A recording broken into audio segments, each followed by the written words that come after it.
Have you ever noticed that being truly intelligent, it has almost nothing to do with your grades or a fancy job title?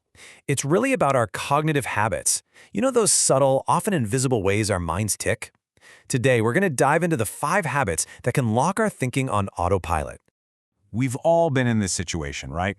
You're talking to someone who is, clearly book smart. They've got the credentials, but something about the conversation just feels off. Maybe they're completely missing the point, or they're speaking with this weird, super confident tone that just doesn't feel earned. So what is actually going on there? Well, psychology actually has a name for this. It's called cognitive rigidity. And here's the thing, it's not about being dumb. Not at all.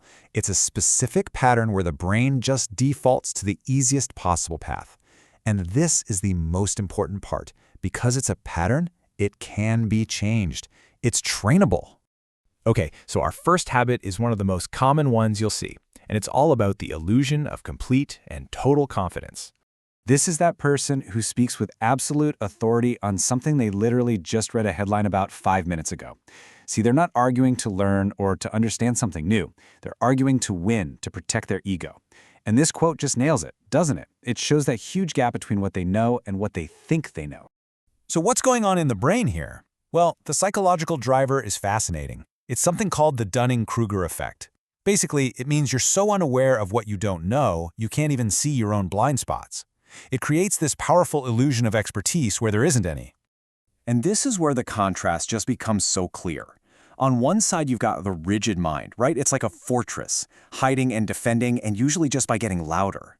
But on the other side, the flexible mind is totally comfortable saying, you know what, I don't know. For them, that's not weakness. It's the beginning of actually learning something. All right, next up is a habit that our brains just absolutely love because, honestly, it saves a ton of energy. It's the tendency to oversimplify, well, everything. Let's be real. The world is messy. It's filled with nuance and gray areas and complexity. But a mind that's on autopilot tries to squash all of that down into these easy, bite-sized conclusions that are frankly almost always wrong. Just think about any complex social issue getting boiled down to a single, dismissive cliché. This isn't just about having a bad conversation. It really cripples our ability to solve actual, complicated problems. The technical term for this is a low need for cognition.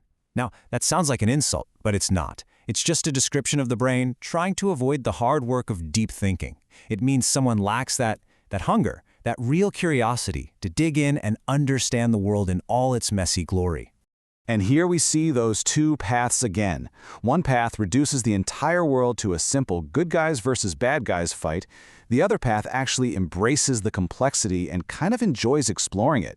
One relies on slogans, the other craves substance. This third habit, it's a sneaky one. It quietly sabotages any chance for growth and responsibility, and it's all about where we decide to place the blame. This is what's known as an external locus of control. It's the core belief that you are a passenger in your own life, not the one behind the wheel. When things go wrong, it is always someone else's fault. It's your boss, it's the economy, it's the system, it's anything but you. And this mindset just quietly poisons careers and relationships because you can't fix a problem you refuse to even own.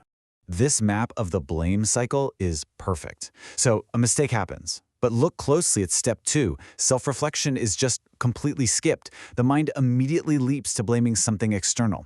And this isn't just a bad habit. It's a breakdown in what psychologists call metacognition, which is just a fancy word for the incredibly important ability to think about your own thinking. Okay, our final 2 habits are actually pretty clever. They are strategies that the mind uses to get out of the discomfort of doing any genuine, deep thinking.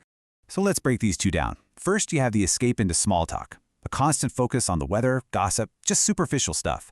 Now, this isn't just about being friendly. It can be a shield against a mental workout of discussing big, complex ideas. And the second escape is the herd mentality. This is when we just blindly adopt trends or opinions because everyone else is.